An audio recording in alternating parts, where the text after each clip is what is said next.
In this edition of RIN TV, Munich Re on record-breaking crop losses. NOAA predicts more hurricanes, raising hope for drought-plagued farmers. Sandy Elsass takes issue with states not following the law. A new study gives a nod to Medicare, and RIN TV goes on the road with AM Best. All this and more, you're watching World Risk and Insurance News on RIN TV. Hello, I'm Marisa Christian, and here's what's happening in the world of insurance. The weather continues to make headlines in the insurance industry. NOAA has raised its predictions for the 2012 hurricane season.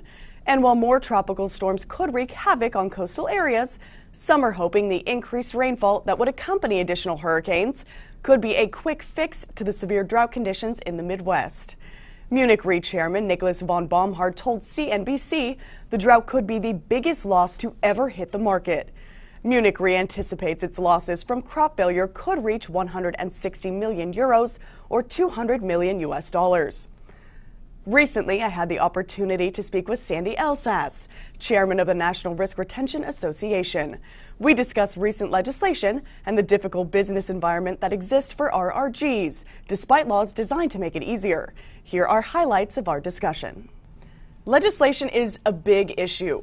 What is the biggest legislative concern facing risk retention groups and captives these days? Obamacare is a big deal for those of us who have medical malpractice risk retention groups and or captives.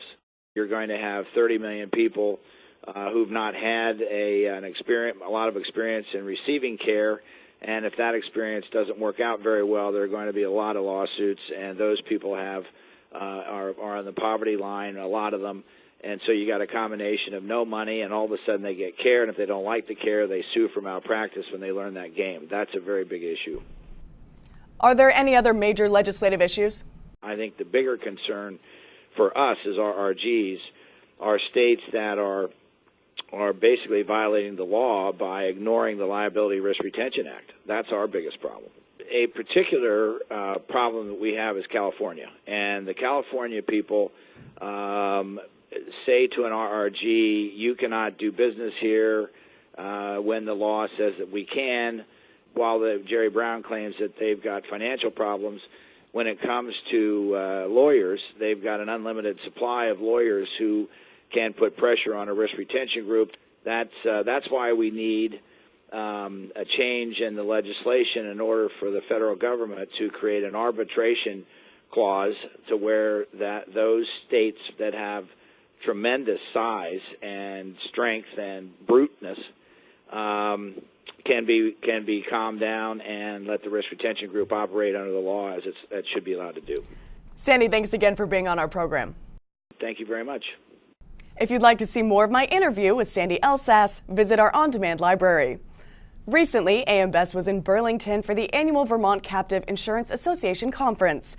And in a first for RIN TV, we've assembled highlights of Best coverage into a report we call On the Road with AM Best. I think for too long people have not known what the captive insurance industry is about. It seems like this shadow institution, financial services institution. In terms of Vermont as a domicile and its current stature, I mean, from a numbers perspective, it is the leading U.S. domicile, but I'm beginning to think that it's becoming the leading domicile in the Americas. We're seeing some growth in New York and New Jersey particularly, and some growth in the Midwest, Missouri specifically. We're seeing growth in South Carolina, seeing some opportunities in Arizona, and seeing growth in Hawaii as well. Most of the captives have been focused on the Fortune 500 to 1,000, and as they go more mid-market, I think that's a trend. Governance and compliance is a big issue with our clients. Certainly in Europe there's a lot of concern, I guess, about Solvency II.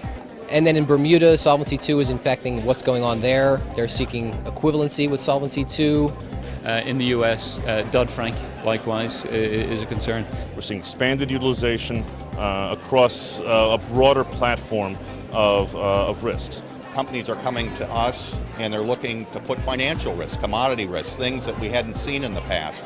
And if you think about the way that that captive parents can direct really sophisticated risk management programs at their risks, I think captives are always going to perform better than the commercial market. We're encouraging them to take this opportunity to kind of revisit the strategy around captive utilization and captive efficacy as well.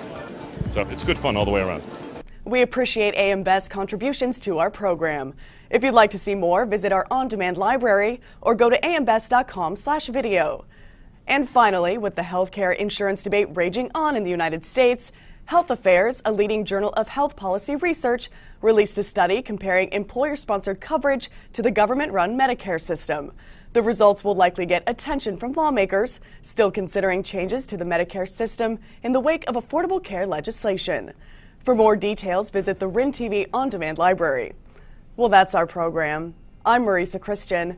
Join us next time for more world risk and insurance news on RIN TV.